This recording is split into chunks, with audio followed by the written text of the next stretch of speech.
Mi intención para este sermón era continuar con la serie sobre la ansiedad en los tiempos del virus. Hemos visto sobre la ansiedad, sobre la depresión, sobre el temor y me pareció que vale la pena hacer una especie de teología bíblica, de una exploración en la Biblia sobre las emociones, una teología bíblica de las emociones. Pero bueno, he decidido postergar este sermón para poder estudiar más. Y también tengo en mi corazón un peso, yo en todo este tiempo de la pandemia, de explicar lo mejor que podamos el Evangelio del Señor Jesucristo. Y por eso les voy a pedir que abran en el Salmo 130, Salmos capítulo 130, donde vamos a ver que el gran problema nuestro no es ningún virus. Es algo mucho más serio, mucho más urgente y mucho más preocupante, debería serlo. Salmos capítulo 130, dice así, comenzando, dice, cántico gradual.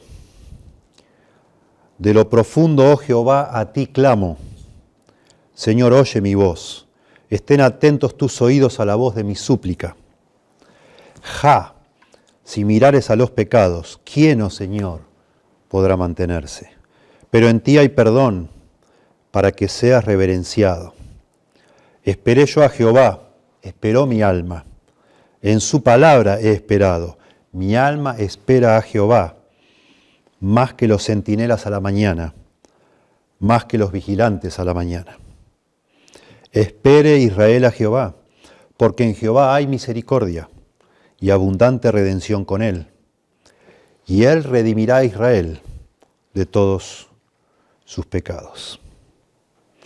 Las personas que han leído suficientes comentarios sobre el libro de Salmos habrán notado algo muy particular, que es que a medida que avanza en el libro de Salmos, los capítulos de esos comentarios son cada vez más breves, como si dedicaran más espacio los comentaristas, los estudiosos, a profundizar en los primeros salmos, un poco menos en los del medio, y ya al final, especialmente después de analizar el Salmo 119, que es el más largo de la Biblia, el capítulo más largo. Después del Salmo 120 en adelante, cada vez los comentarios son más breves. Quizás es porque ya se ha dicho lo suficiente en los primeros capítulos. Muchas veces hacen referencia para que uno vaya a lo que ya se ha comentado en otro lado, como que se ha vuelto repetitivo, sobre todo los salmos de alabanza. No lo sé. Pero lo que sí llama la atención es que cuando llegan al Salmo 130, estos capítulos que cada vez son más cortitos, ahí se dedican, sí, bastantes páginas a explicarlo. Porque es el Salmo 130, si bien es breve, es muy, muy profundo y sí, los comentaristas necesitan desarrollar toda esa profundidad en muchas más palabras. John Owen, que fue un puritano, John Owen, escribió un estudio sobre el Salmo 130 nada más, que tiene 323 páginas sobre este salmo solo. Y las 3/4 partes de todo ese libro sobre el Salmo 130, las 3/4 partes hablan solamente sobre el versículo 4, que dice, pero en ti hay perdón para que seas reverenciado. Y John Owen explica en ese comentario por qué ha decidido escribir algo tanto y tan profundamente sobre este salmo. Y él dice que estuvo enfermo, casi muriendo. Y dice, mi alma fue oprimida con horror y oscuridad. Pero Dios gentilmente alivió mi espíritu con una poderosa aplicación del Salmo 130, versículo 4. Pero hay perdón contigo para que pueda ser temido. Así lo dice la versión King James que leía John Owens. Dice, de donde recibí instrucción especial, paz y consuelo al acercarme a Dios a través del mediador, e inmediatamente lo prediqué después de mi recuperación. Es realmente precioso este salmo y es precioso el concepto justamente del versículo 14 y es por eso que se ha tomado tanto espacio, tanto tiempo en desarrollarlo. Es un salmo muy amado, no solo por John Owen, sino por varios en el pasado. Sabemos muchos de cómo fue la conversión de John Wesley. John Wesley se convirtió el 24 de mayo de 1738. Él entró en una pequeñita capilla de una iglesia inconformista en la ciudad de Londres, y ahí escuchó a alguien que sencillamente leía la introducción de Martín Lutero al libro de los Romanos, y fue convertido. Pero lo que no sabemos nosotros es que antes de llegar a esa capillita, él había estado en la Catedral de San Pablo y había estado justamente cantando el Salmo 130, y él dice que su corazón se había calentado extrañamente, se había entibiado, se había conmovido, cantando el himno basado en el Salmo 130. Dice que le conmovió tanto, y él, John Wesley, convencido de que eso fue uno de los instrumentos que Dios usó para preparar su corazón, abrir su corazón, para escuchar esa misma tarde el Evangelio de Salvación. Martín Lutero también era uno de los que amaba el Salmo 130. Él decía que era uno de los salmos paulinos, junto con el Salmo 32, el 51 y el 143, porque del Antiguo Testamento, decía él, es donde más claro se ofrece perdón por la gracia, aparte de nuestros esfuerzos, aparte de las obras humanas. Según él, el Salmo 130 era una de las mejores exposiciones del Evangelio de Salvación de todo el Antiguo Testamento. El Salmo 130 se suele clasificar como el sexto de los 7 salmos penitenciales. Así se llaman, salmos penitenciales, donde el que escribe el salmo está confesando sus pecados, haciendo penitencia por sus pecados. Esos son el Salmo 6, Salmo 32, Salmo 38, Salmo 51, Salmo 102, 130 y 143. Comienza el salmo y dice cántico gradual o cántico de ascensión. Son estos cánticos que están aquí coleccionados en el libro de Salmos, en esta parte, antes de la conclusión, que se cantaban cuando el pueblo de Israel iba ascendiendo al monte de Sión para celebrar las fiestas. En ese sentido es un cántico de ascenso, que gradualmente va subiendo. Pero en otro sentido, en un sentido espiritual, realmente es un canto de ascenso, porque comienza el salmo con el salmista estando en las profundidades acá, hundido en el abismo de la depresión, y termina el salmo donde él está lleno de esperanza, como realmente en las alturas. En ese sentido podemos decir que es un canto de ascenso espiritual. Derek Kidner, un comentarista, dice: al final hay aliento para muchos por la experiencia de uno solo. Comienza en su angustia y termina lleno de esperanza, y no solo para él, sino invitando a otros a esperar en Dios como él lo hizo. Hermoso, hermoso este salmo. Como realmente el concepto principal del salmo es que nosotros los seres humanos podemos esperar en Dios, tenemos esperanza en Dios, porque Dios es un Dios que perdona. Podemos esperar en Dios, podemos anclar, abrazar nuestra alma a Dios, porque solo en Dios hay perdón. Hay una progresión, podemos ver fácilmente, son 8 estrofas, son 8 versículos, y en nuestra Biblia está bien separado. Cada estrofa tiene 2 versículos, son 4 estrofas de 2 versículos cada una. En la primera estrofa, el salmista está clamando a Dios por ayuda. En la segunda estrofa, el salmista ora a Dios por perdón. En la tercera, el salmista espera la intervención de Dios, espera que Dios se le acerque, espera esa comunión con Dios. Y finalmente, en la última estrofa, la cuarta, ahora el salmista, que ya se ha reconciliado con Dios, anima a otros a buscar a Dios como él lo hizo. Pensando en cada uno de nosotros, podríamos traducir estas 4 estrofas de la siguiente manera: la redención de Dios comienza con el reconocimiento de nuestra incapacidad, versículos 1 y 2, primera estrofa. En segundo lugar, la redención de Dios continúa con ruego por perdón, rogando a Dios por perdón, reconociendo primero nuestra necesidad, nuestra incapacidad; segundo, rogando a Dios por perdón; tercero, la redención de Dios espera su liberación, espera que Dios se acerque, que se restaure esa relación rota, espera que el alma encuentre solaz, satisfacción en Dios. Y finalmente, la redención de Dios produce adoración y esperanza. Produce gozo, alegría. Produce una excitación, un entusiasmo que quiere que otros conozcan también lo que esta alma pobre ha experimentado al buscar a Dios. En todo el Salmo, que tiene ocho versículos, se menciona 8 veces el nombre de Dios o la persona de Dios, tanto como Señor o como Jehová. Jehová o Adonai. Y eso enseguida nos hace pensar que es un salmo centrado en Dios, es un salmo teocéntrico. Versículos 1 y 2, el salmista clama directamente al Señor. Versículos 3 y 4, continúa su conversación con el Señor, concluyendo, pero en ti solo hay perdón, Señor. Continúa entonces versículo 5, donde el salmista reconoce que su alma espera en Dios, en el Señor. Y finalmente exhorta al pueblo de Israel a esperar en el Señor, en Dios. Todo alrededor de Dios. Confianza, certeza en Dios. Así como deberíamos nosotros. Nosotros deberíamos esperar en Dios. Deberíamos buscar a Dios. En todo tiempo y más ahora, más en momentos como este, sabiendo que el Señor está dispuesto a redimirnos, porque en Dios hay perdón. Podríamos de manera simple para poder captar el contenido de este salmo, decir en primer lugar, Dios escucha y por eso debemos clamar. En segundo lugar, Dios perdona. Dios perdona. En tercer lugar, Dios se acerca y finalmente Dios redime. Veamos entonces, versículos 1 y 2, Dios escucha. Dios escucha tu clamor, Dios escucha mi clamor. Dice acá, de lo profundo, oh Jehová, a ti clamo.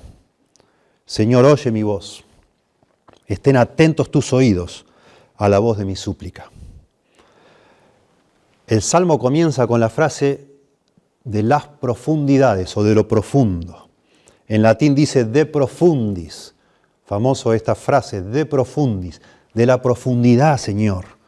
Clamo a ti. En el hebreo es las profundidades. Estar en las profundidades para los judíos, los hebreos, era estar ahogándose en el mar. Era estar justamente atrapado en aguas profundas y peligrosas, de la cual no había forma de salir. Una imagen muy poderosa porque sabemos que los judíos, si bien tenían costa en el Mediterráneo, a ellos le dieron la espalda al mar. No eran un pueblo de marineros, no eran duchos en las cosas de la marina, no estaban interesados en el mar. De hecho, le tenían demasiado respeto, digamos así. Entonces, para ellos, imaginarse en el mar era exponerse a peligros demasiado grandes. Y entonces se usa en la Biblia, muchas veces se usa, la imagen de estar ahogándose como un sinónimo de desesperación, de angustia, de depresión. Eso pasa en Isaías 51:10, en Ezequiel 27:34, pero más que en ningún otro lado, además del Salmo 130, lo vemos en el Salmo 69. Les voy a leer el versículo 1 y 2, y luego salto al 14 y 15. Escuche. Sálvame, oh Dios, porque las aguas han subido hasta mi cuello. Me hundí en las profundidades mágicas. Vamos a buscar el Salmo 69, no me suena eso. Salmo 69. Salmo 69. Sálvame, oh Dios, porque las aguas han entrado hasta el alma. Estoy hundido en cieno profundo, donde no puedo hacer pie. He venido a abismos de aguas y la corriente me ha anegado. Dice, estaba leyendo la Biblia de las Américas, donde no hay un punto de apoyo. He entrado en las aguas profundas, las inundaciones me envuelven. Y luego, versos 14 y 15, sácame del lodo y no sea yo sumergido, sea yo librado o liberado de los que me aborrecen y de lo profundo de las aguas. No me anegue la corriente de las aguas, ni me trague el abismo, ni el pozo cierre sobre mí su boca. Tremenda imagen, una persona desesperada que ya no tiene escapatoria, que se siente así, entonces clama a Dios desde lo profundo. En el campo de concentración de Dachau, cerca de Múnich, entre los hornos crematorios donde murieron cientos de judíos, como un recordatorio, ahora es un lugar de visita, de un memorial de todas las atrocidades que sucedieron durante la Segunda Guerra Mundial, de manera que, además de conservar los hornos, las celdas donde estaban los judíos esperando ser exterminados, pusieron capillas, una capilla católica, una capilla, una sinagoga judía y una capilla protestante. Distintos lugares para que la gente que va ahí, por supuesto, conmovida por la escena, vaya luego a la capilla y ore a Dios, clame a Dios, ruegue. Quien diseñó la capillita protestante tuvo pienso yo, la apropiada idea de poner en sus paredes un lema, y en la pared de esta capilla protestante en Dachau dice: desde lo más profundo clamo a ti, oh Señor. Señor, escucha mi voz. Y eso es el Salmo 130, versículo 1. Señor, escucha mi voz de lo más profundo. ¿Qué palabras pueden expresar de manera más conmovedora lo que habrá sido el clamor de esos judíos en ese campo de concentración? Tremendo, tremendo, tremendo y a la vez qué pertinente que los que hayan diseñado esa capilla hayan pensado en este salmo.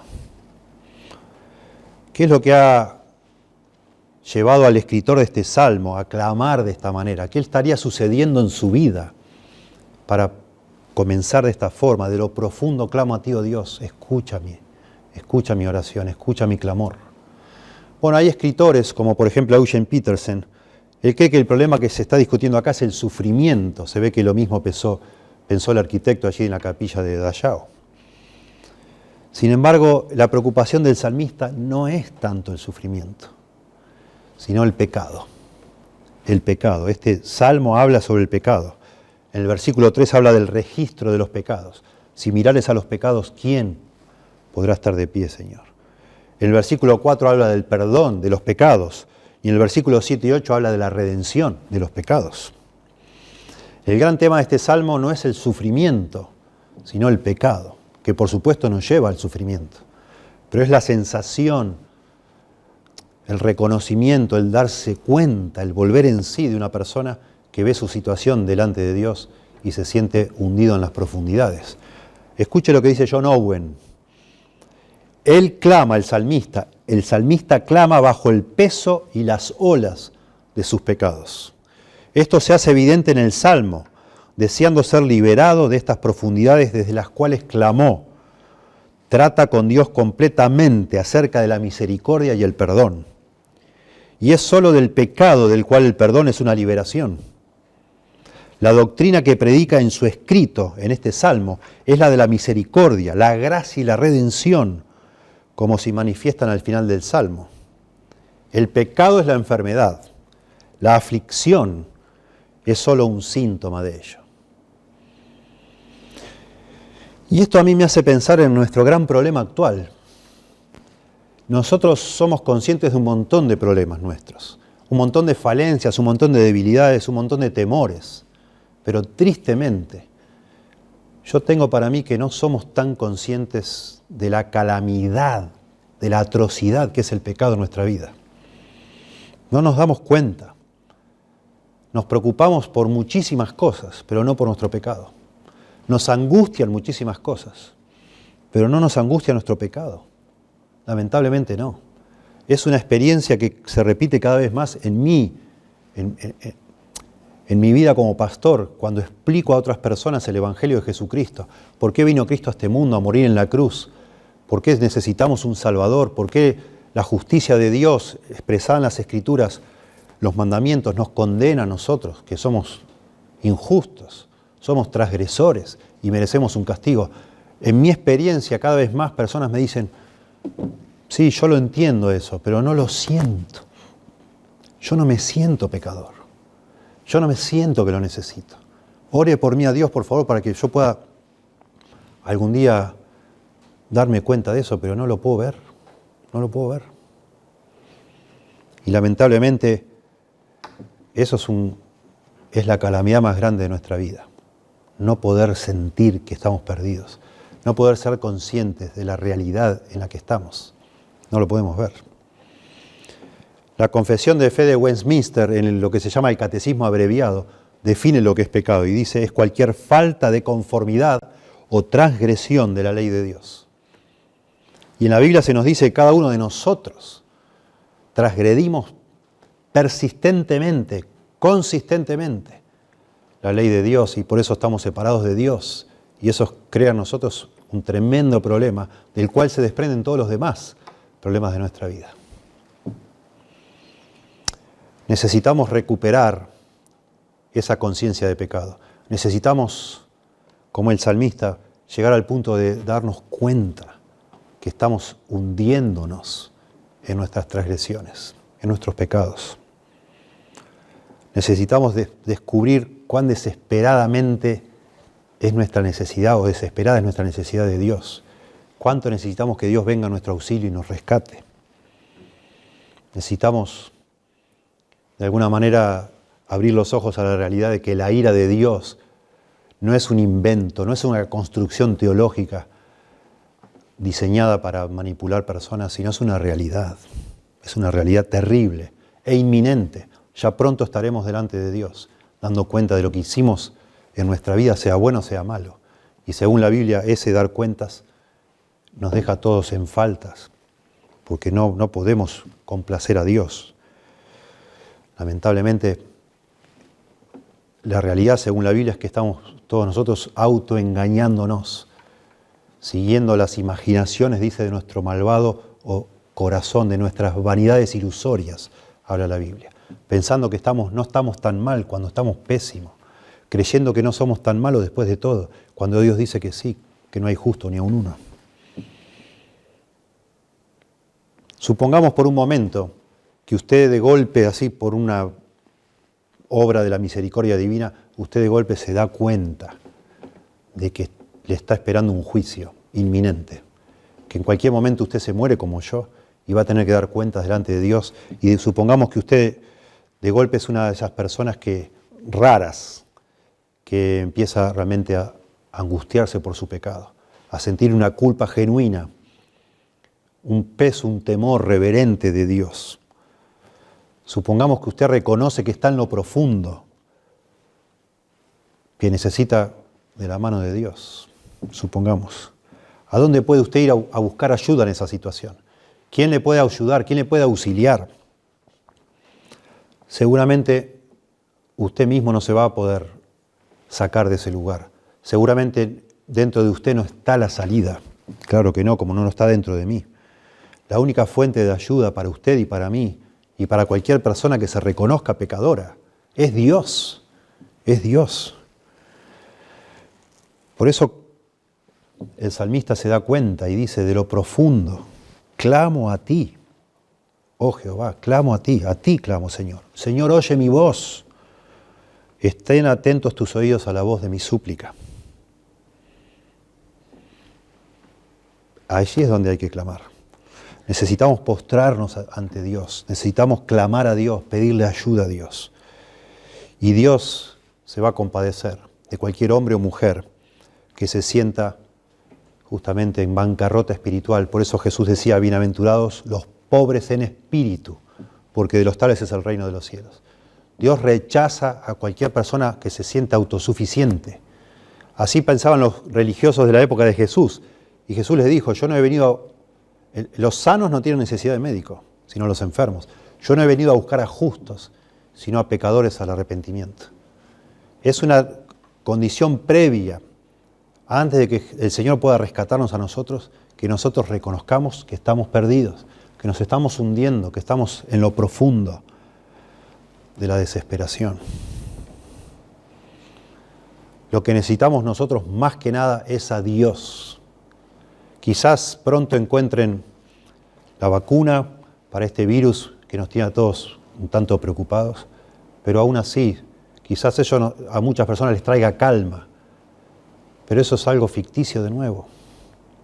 Porque nuestro verdadero problema es el pecado y la única cura para ese problema está en Dios. Y por eso debemos clamar a Dios. Solo Dios puede sacarnos, como dice el Salmo, y ponernos sobre una roca, poner nuestros pies sobre una roca y animarnos o enseñarnos, llevarnos en una vida que le complazca. Dice el Salmo 40, versos 1 y 2, pacientemente esperé a Jehová y se inclinó a mí y oyó mi clamor y me hizo sacar del pozo de la desesperación, del lodo cenagoso, otra imagen de alguien que se está hundiendo. Puso mis pies sobre peña y enderezó mis pasos. El salmista se daba cuenta que lo que necesitaba era Dios y por eso clamó. De lo profundo, oh Señor, a ti clamo. Señor, oye mi voz. Estén atentos tus oídos a mi clamor por misericordia. Eso es lo que es la voz de mi súplica, mi clamor por misericordia. Señor, ten piedad de mí. Ten compasión de mí, Señor, que soy un pecador. Entonces Dios escucha en primer lugar. En segundo lugar, Dios perdona. Dios escucha y Dios perdona. Versículos 3 y 4 dice, Ja, oh Jehová, es una apócope de Jehová. Si mirares a los pecados, ¿quién, oh Señor, podrá mantenerse? Pero en ti hay perdón, para que seas reverenciado. El pecado es el problema. Y lo que busca el salmista justamente es el perdón de sus pecados, que Dios ofrece gratuitamente. Gracias a Dios, que en Dios hay perdón. Qué terrible sería si lo único que pudiéramos esperar de Dios es que tenga una cuenta o una lista de pecados, un registro de todos nuestros pecados y ya. Y su justicia cayendo sobre nosotros implacable. Gracias a Dios, acá dice, pero en ti hay perdón. Cuando dice, Jehová, si mirares a los pecados, mirar los pecados significa justamente hacer responsable a la persona que los ha cometido de ellos. Es la idea de llevar un registro de los pecados y Dios mirándolos, confirmando sobre nosotros que no merecemos el perdón, o que no merecemos la salvación, o que no merecemos estar junto con Él en el cielo. Si Dios mirara y tomara en cuenta, es la idea. Si Dios tomara en cuenta mis pecados, como dice acá, ¿quién podrá mantenerse? La idea es quién podrá estar en pie, justificado. Nadie, nadie. Nadie podía presentarse ante Dios tranquilo si Dios tomara en cuenta los pecados. Como dice Romanos 3 es una cita combinada del Salmo 14 y del Salmo 53. Y dice así, no hay justo ni aun uno. No hay quien entienda, no hay quien busque a Dios. Todos se desviaron, a una se hicieron inútiles. No hay quien haga lo bueno, no hay ni siquiera uno. Eso es lo que la Biblia dice, que es la condición del ser humano. No hay justo ni aun uno.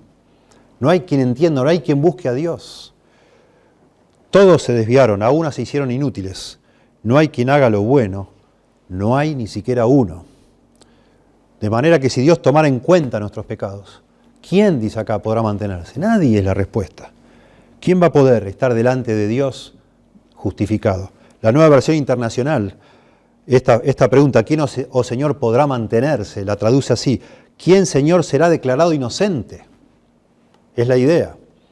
¿Quién podrá estar de ti con la frente en alto, mirándote con confianza, como juez de toda la tierra? Nadie. Nadie. Si el requisito para estar delante de Dios con confianza, seguros de que Él nos va a aceptar, es nuestra perfección moral, estamos todos fritos, porque no existe tal persona. No hay. No se va a encontrar jamás una persona que nunca haya pecado, que nunca haya quebrantado los requisitos, mandamientos que Dios ha establecido para los hombres. Si Dios nos hiciera responsables de todo lo que hemos hecho, ¿quién puede sobrevivir? Nadie. Gracias a Dios, en la Biblia se nos dice que Dios, de alguna manera, ha diseñado, ha establecido una forma para que nosotros que somos pecadores podamos, como decimos en Argentina, zafar de nuestra responsabilidad.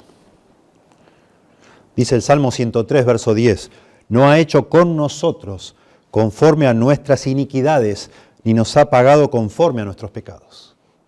Gracias a Dios, Dios tiene una forma de dejarnos a nosotros libres sin dejar Él de ser justo. Que no signifique injusticia de parte de Dios, porque eso es inaceptable. Nehemías 9:7 dice, tú eres Dios que perdonas, clemente y piadoso, tardo para la ira y grande en misericordia. Bueno, este salmo lo dice de una manera hermosa y cortita. Versículo 4. Pero en ti hay perdón. Pero en ti hay perdón. Lo vuelvo a decir, pero en ti hay perdón. En Dios hay perdón. Qué hermoso ese pero. ¿Quién podrá mantenerse, Señor, si tú mirares los pecados? Nadie. Pero, en ti hay perdón. Pero en ti hay perdón. El mismo juez que debe castigarnos justamente porque hemos quebrantado su ley, porque no hay justo ni un uno, es el mismo juez que puede perdonarnos. Pero en ti hay perdón. Qué maravilloso, qué hermoso. Es posible que no encuentres perdón en otras personas. Puede ser que tu esposo o tu esposa no te quiera perdonar algún día o no te haya ya perdonado. Puede ser que tus hijos no te perdonen. Puede ser que tus compañeros de trabajo no te perdonen algo que hayas hecho, que tu jefe no te perdone. Puede ser ni siquiera que vos te perdones a vos mismo. Sin embargo, este pasaje dice que hay uno que sí quiere perdonarte. Y ese es Dios. Dios. El único que nunca pecó, que es santo, santo, santo. Él quiere perdonarte. Porque en Dios hay perdón, dice acá. Nuestro Dios es un Dios perdonador, dice la Biblia. Él es capaz de no echarnos en cara ninguna de nuestras transgresiones si nosotros rogamos a Él por misericordia. Él, dice la Biblia, va a perdonar nuestros pecados y los va a arrojar lejos de nosotros. Gracias a Dios. Cuando Moisés le pide a Dios, Señor, muéstrame tu gloria, muéstrame de verdad lo maravilloso que tú eres, Dios le responde, pasando allí en el monte de Sinaí, y Dios mismo gritando, Jehová, Jehová, Dios está hablando, la voz de Dios, fuerte, misericordioso y piadoso, tardo para la ira y grande en misericordia y verdad, que guarda misericordia a millares, que perdona la iniquidad, la rebelión y el pecado.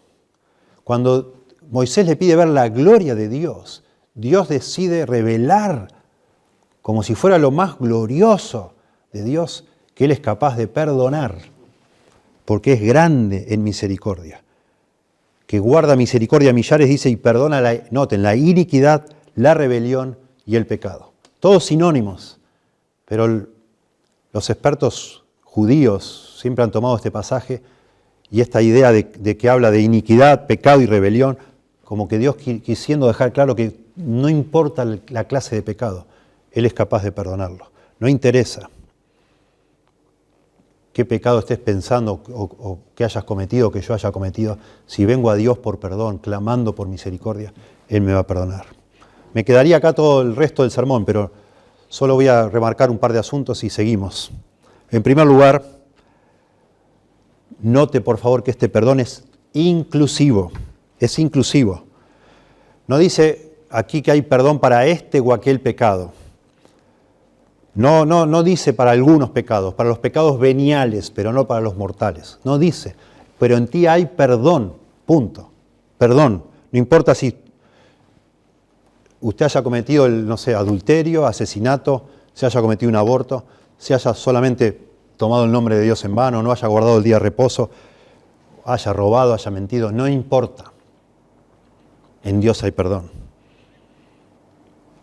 Usted puede ser un completo ignorante de la Biblia, usted no sabe mucho de la Biblia, no entiende demasiado. Es posible que no sepa absolutamente nada de teología, pero al menos sepa esto, por favor. En Dios hay perdón. En Dios hay perdón. Tremenda verdad de la Biblia. No puede fallar usted. La Biblia dice esto, en ti hay perdón. Usted y yo necesitamos el perdón porque hemos quebrantado la ley de Dios. Pero podemos encontrar perdón en Dios. Es inclusivo, nadie queda excluido. Lo que se necesita es reconocer que uno tiene pecado, que uno es un enfermo. Y entonces, como dijo Jesús, no he venido a llamar a justos, sino a pecadores. Los médicos, los sanos no tienen necesidad de médicos, sino los enfermos. Solo eso necesita un ser humano reconocer para que Dios pueda perdonarle. Soy un pecador y estoy perdido. Por favor, Dios, perdóname, porque en ti hay perdón. En segundo lugar, este perdón de Dios es para ahora. Para ahora. No necesitamos esperar al día de la muerte o después de morir para ver si Dios al final nos había perdonado o no nos había perdonado. Vivir con esa incertidumbre. Claro que no. No necesitamos. Acá dice, pero en ti hay perdón, en tiempo presente, hay, ahora, perdón. Y eso es una muy buena traducción. De hecho, en el hebreo original no hay ningún verbo. Originalmente, en este pasaje en el hebreo dice, en ti perdón, pero en ti perdón, o contigo perdón. Correctamente se suple el verbo para nuestro idioma y es, en ti hay perdón, hay perdón. Hay perdón ahora, en este mismo momento. Y es para ti, quien quiera que seas. No importa lo que hayas hecho. Si le pides perdón a Dios, le ruegas que te perdone. Es una preciosa verdad. Hoy es el día de salvación, dice la Biblia. Hoy. Porque se ofrece el perdón de Dios como algo actual al que quiera recurrir a Él. En tercer lugar, este perdón de Dios es para aquellos que lo quieren, que lo piden, que lo solicitan. El perdón está ahí. En Dios hay perdón, ahí está. Solo falta que echemos mano de Él, que lo busquemos, que lo roguemos, que clamemos, que le pidamos a Dios. El escritor de este salmo lo que está haciendo es confesando sus pecados, admitiéndolo. Al confesar pecados, lo que está haciendo es lo contrario a excusarlos, se está haciendo responsable.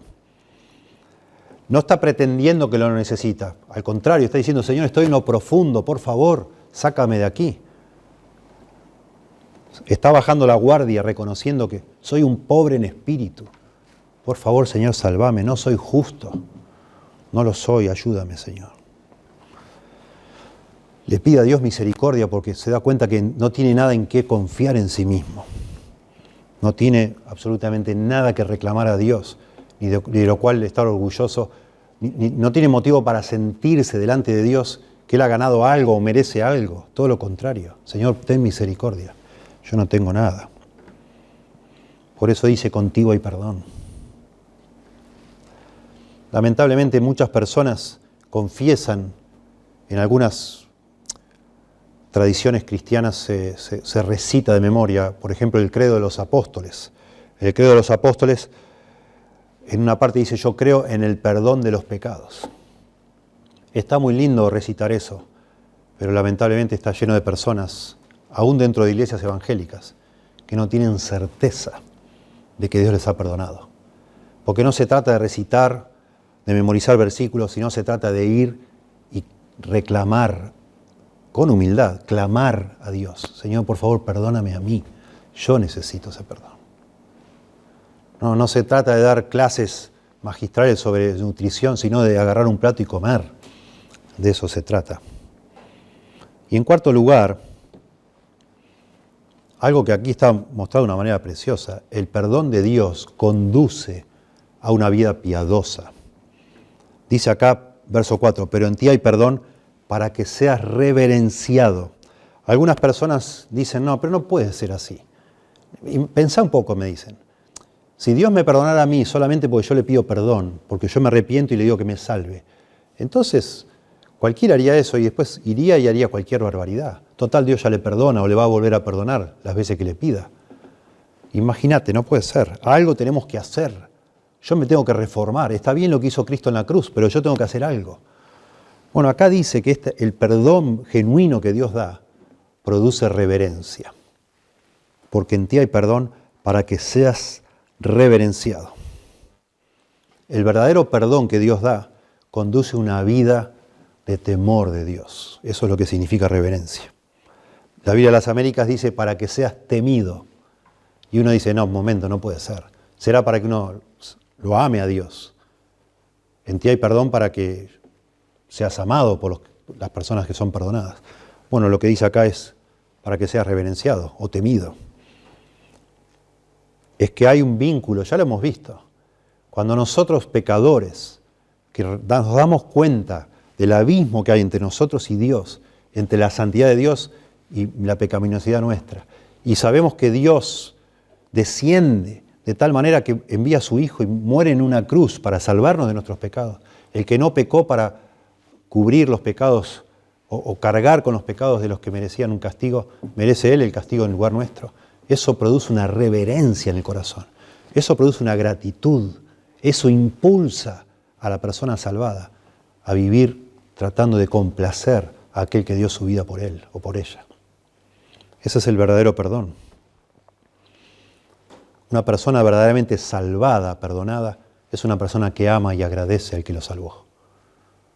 Si entendió genuinamente o verdaderamente lo que significa el Evangelio y se ha recibido de parte de Dios esa salvación gratuita para él, pero costosa, infinitamente costosa para Dios. Charles Spurgeon, el predicador bautista de hace un siglo y medio atrás, escribió un sermón sobre este Salmo 130 que se llama Hay perdón, hay perdón. Y él es muy lindo cómo traduce este versículo 4, dice, hay perdón contigo para que pueda ser amado, adorado y servido. Amado, adorado y servido. Porque de alguna manera este concepto de reverencia a Dios, de temor a Dios, incluye amar, incluye adorar, incluye servir a Dios. Una persona que ha recibido de parte de Dios ese perdón a un costo infinito, la sangre de Cristo, es una persona que ama a Dios. Nosotros amamos a Dios porque Él nos amó primero. Es una persona que adora a Dios. Es una persona que sirve a Dios. 2 Corintios capítulo 5 dice, porque el amor de Cristo nos constriñe, pensando esto, que si uno murió por todos, luego todos murieron y por todos murió, para que los que viven ya no vivan para sí, sino para aquel que murió y resucitó por ellos. Una persona salvada por gracia quiere, por esa gracia motivado, vivir agradecido toda su vida, sirviendo al que lo salvó y lo perdonó. Por eso el verdadero perdón produce reverencia, produce amor, produce humillación. El corazón nuestro se ablanda ante tanto amor, se humilla, se quebranta por esa misericordia ahí. Y si fuera por mí, yo trataría de no pecar nunca más. Soy un pecador y sigo pecando, pero yo quisiera no pecar más para agradar a aquel que murió por mí, aquel que me perdonó, que me da la esperanza de la vida eterna, que me ha sacado de ese pozo de la desesperación. Y así debe ser con cada uno. Qué precioso, qué precioso. Dice el Salmo 128:1, bienaventurado todo aquel que teme a Jehová, que anda en sus caminos. Noten, es sinónimo de temer a Jehová, es andar en sus caminos. El Señor nos perdona para que nosotros le temamos y entonces con ese temor querramos vivir una vida que lo complazca a Él. Ya no solo, sino con su poder en nosotros. Por eso el salmista en tercer lugar, tercera estrofa, comienza a orar a Dios, comienza a expresar que Él espera en Dios, espera en Dios. Entonces Dios escucha, Dios perdona, Dios se acerca. Dice acá el verso 5, verso 6, esperé yo a Jehová, esperó mi alma, en su palabra he esperado, mi alma espera a Jehová. Noten el énfasis, esperé yo a Jehová, esperó mi alma, en su palabra he esperado, mi alma espera a Jehová. Más que los centinelas a la mañana, más que los vigilantes a la mañana. Esta es toda una estrofa poética, hermosa y poética. Lo que está diciendo el salmista es que ahora que él ha clamado a Dios desde lo profundo, ha buscado el perdón de Dios, porque Dios es perdonador, él sabe que Dios le ha perdonado, ahora espera a Dios. No es que está esperando el perdón, ya sabe que Dios se lo dio. No está esperando ser liberado, ya fue liberado. Él confía en eso. Está esperando ahora a Dios. Él sabe que ahora que ha podido resolver su gran problema con Dios, que era la culpa por causa de sus transgresiones, ahora lo que él quiere es tener una relación con Dios. Por eso acá dice, esperé yo a Jehová, a Dios. Esperó mi alma, en su palabra he esperado, mi alma espera a Jehová. El salmista se da cuenta que nosotros los seres humanos fuimos creados para tener una relación íntima con Dios, comunión con Dios. Pero esa comunión no es posible mientras hay pecado entre medio, porque es lo que dice la Biblia, que nuestras transgresiones han hecho división entre nosotros y nuestro Dios. Dios le da la espalda a nuestro pecado porque es algo que le produce asco. Pero cuando ese pecado es quitado del medio por el perdón de Dios, entonces podemos tener nosotros una intimidad, una relación con Dios. Y es lo que este hombre está esperando. Y lo dice de una manera, aparte de la repetición del verbo esperar. Dice de una manera muy gráfica, acá dice, más que los centinelas a la mañana. Y en el hebreo repite la misma palabra, en el español, para que no suene repetitivo, cambian la palabra centinela por vigilante, pero en el original es la misma. Está diciendo acá, más que los vigilantes esperan a la mañana, más que los vigilantes esperan a la mañana, lo mismo, repite.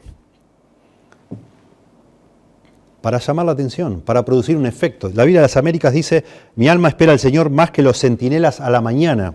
Sí, más que los centinelas a la mañana. Agrega ese sí, como para subrayar. Precioso. Está esperando no la liberación, no el perdón, ya está seguro de eso. Está esperando la comunión con Dios, que ahora puede ser restaurada porque ya no hay pecado que intervenga, que moleste, que se interponga. Espera al Señor, al Señor. Precioso.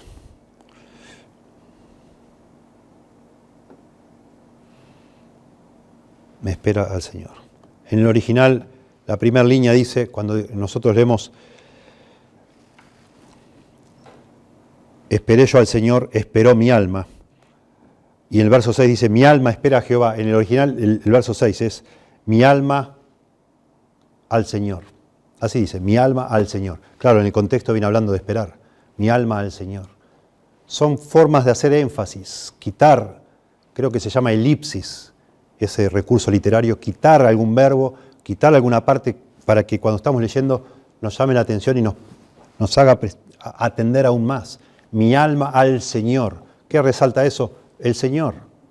El punto no es tanto lo que hace el salmista, sino que está esperando al Señor.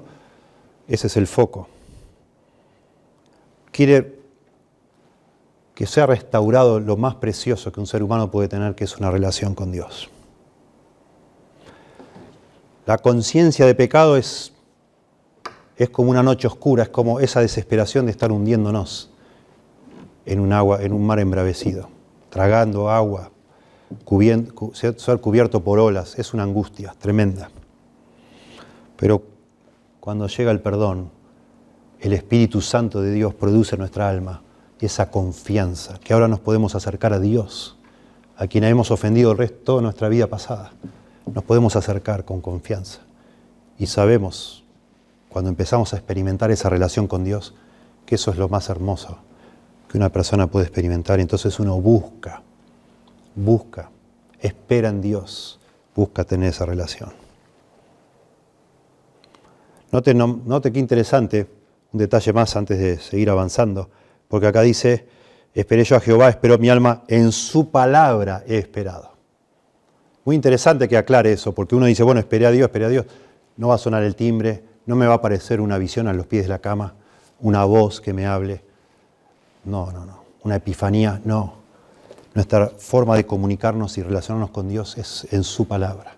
Yo espero a Dios, yo quiero tener una relación con Dios, mi alma necesita esa relación, y esa relación la tengo en su palabra, porque Dios me habla a través de su palabra. Estas son palabras de Dios que mi alma necesita, y una vez que el perdón ha venido a mi alma y se ha quitado esa venda de mis ojos, ahora yo puedo apreciar, puedo disfrutar como un manjar de mi alma la palabra de Dios.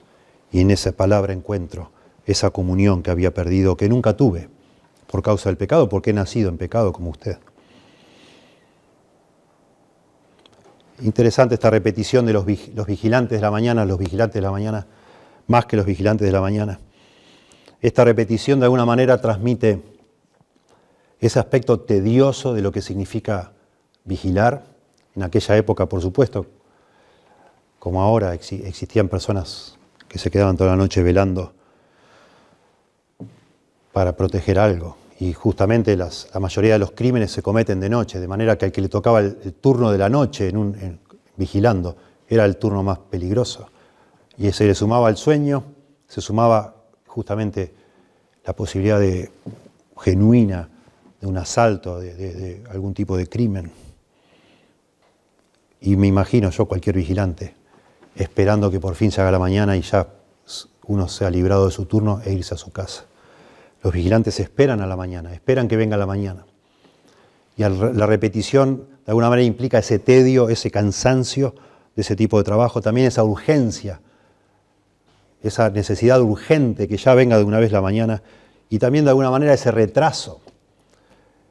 Transmite impaciencia. Cuando nosotros esperamos algo, en general la emoción involucrada con eso es la impaciencia. ¿Cuándo va a venir? Estoy esperando, ¿cuándo viene?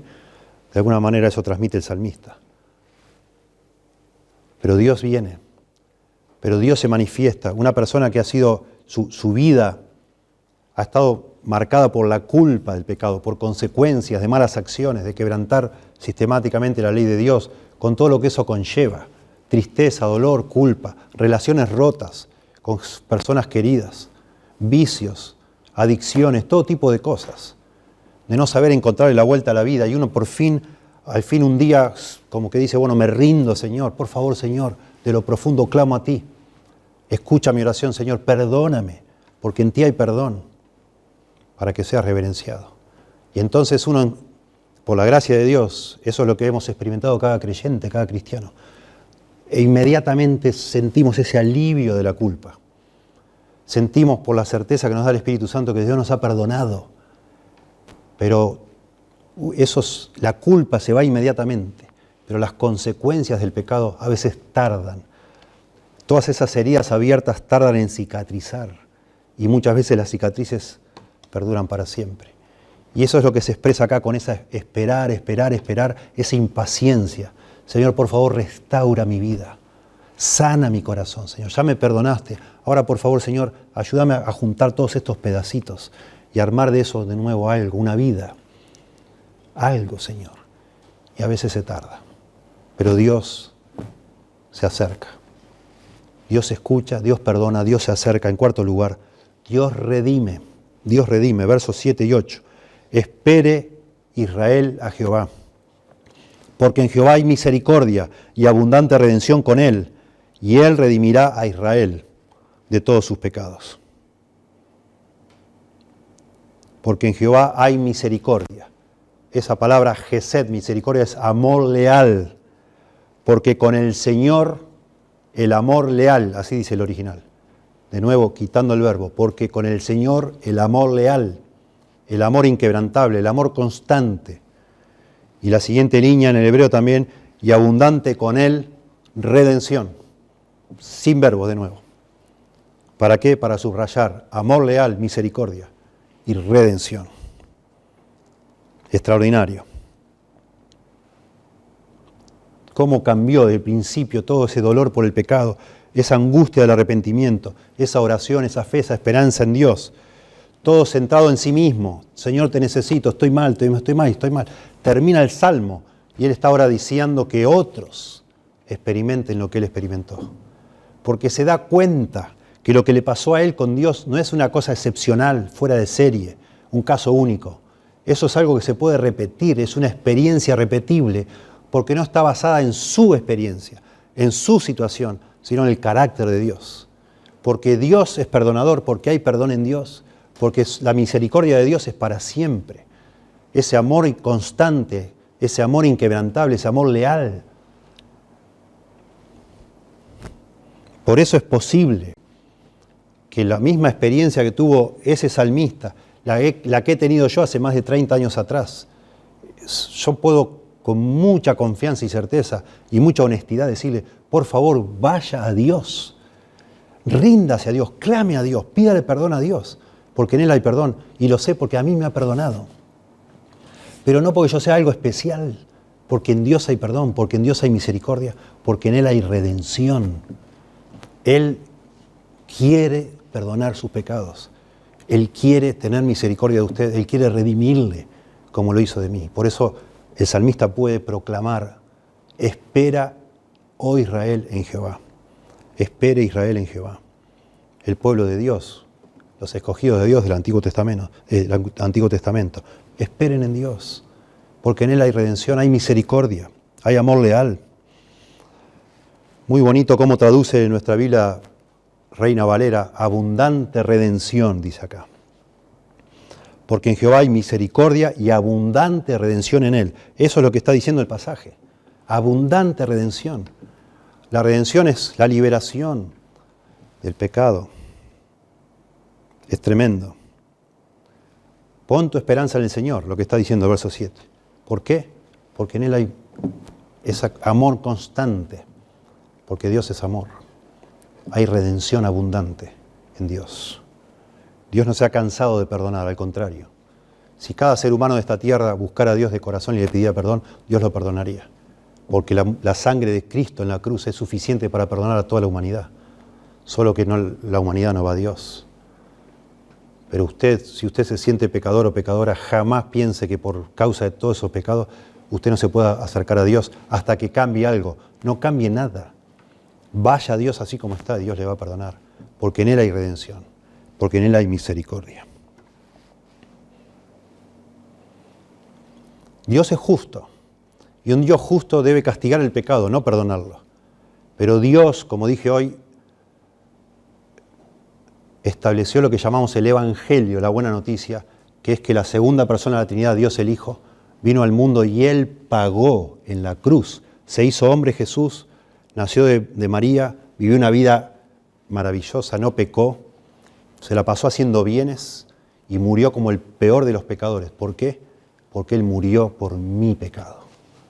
Cuando Él estaba en la cruz muriendo, moría no por Él, por sus pecados, porque Él no los cometió, sino por los pecados de otros. El justo por los injustos, dice la Biblia, para llevarnos a Dios. Por eso en Dios hay perdón. Por eso hay abundante redención. Porque hay alguien llamado el Redentor, y ese es Jesucristo. Por eso el salmista termina el verso 8 con esta confianza inquebrantable. Y Él redimirá a Israel de todos sus pecados.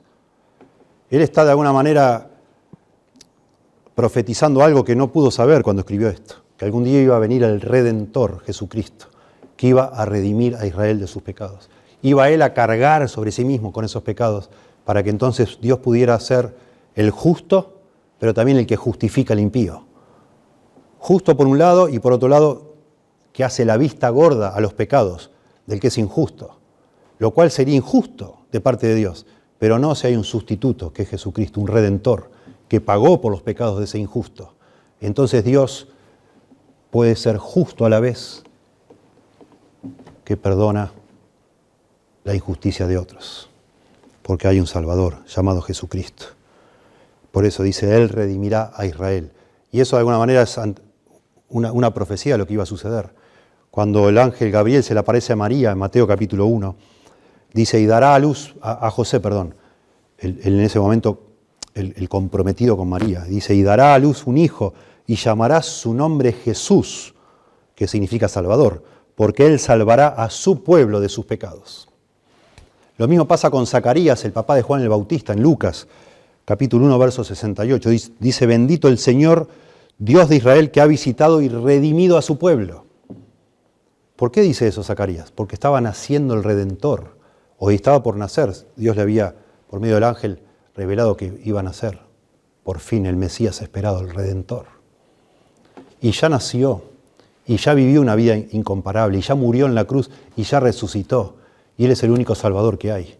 Y por eso, más que nunca nosotros, podemos decir las mismas palabras de este Salmo, porque ahora ya sucedió todo esto. Y ya sabemos que Dios puede perdonar sus pecados, porque alguien murió por usted en la cruz, Jesucristo. Por eso no tiene sentido que nosotros vivamos tratando de ignorar que el pecado existe, tratando de tirar, como decimos nosotros, debajo de la alfombra, haciendo de cuenta que no somos responsables, y de esa manera postergando hasta quizás sea demasiado tarde y nos encontremos con Dios y seamos condenados a un juicio. Postergando y postergando el momento en el que nos podamos sincerar con Dios y decir, Señor, he pecado y merezco que me castigues, pero te ruego, Señor, por favor, que me perdones. Porque he entendido por tu palabra que en ti hay perdón, porque he entendido que ese perdón viene por medio de Jesucristo, porque Él un día murió en una cruz por ese pecado y resucitó al tercer día y eres el único Salvador que hay. Señor, por favor, perdóname.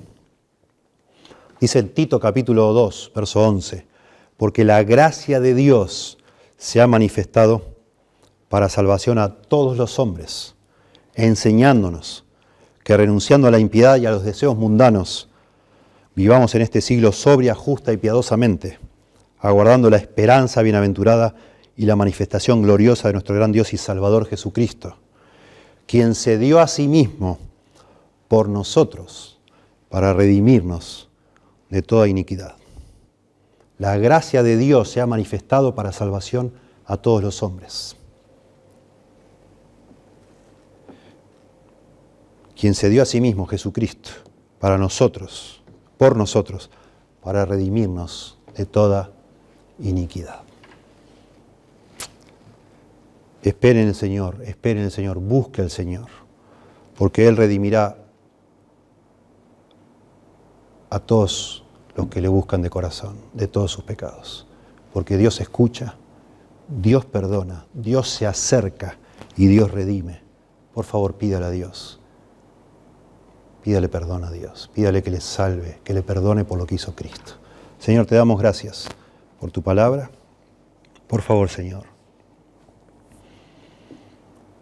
Por favor, Dios, concédenos como una especie de fogonazo de claridad intelectual, mental, para ver nuestro pecado, para ver que ese es el gran problema nuestro, Señor. Por favor, ayúdanos, Señor. Ayúdanos a vernos pecadores ante ti por medio de tu Espíritu y tu palabra. Y que entonces de lo profundo de la desesperación clamemos a ti para que tú nos rescates, nos perdones, que tú nos ayudes a ver que en ti hay perdón y que podamos buscarte de todo corazón por medio de Jesucristo y lo que tu palabra dice sobre Él, que Él es el Salvador, que Él murió por nuestros pecados y que solo por medio de Él podemos encontrar ese perdón y reconciliación contigo, Señor. Por favor, que en estos tiempos de angustia que estamos viviendo, sepamos ir a ti, Señor, para que tú nos rescates, no tanto de la enfermedad, no tanto de la situación económica, sino de nuestros pecados. Señor, por favor, que podamos ver nuestros pecados por sobre todas las cosas. Ayúdanos, Dios, te rogamos en el nombre de Jesús. Amén.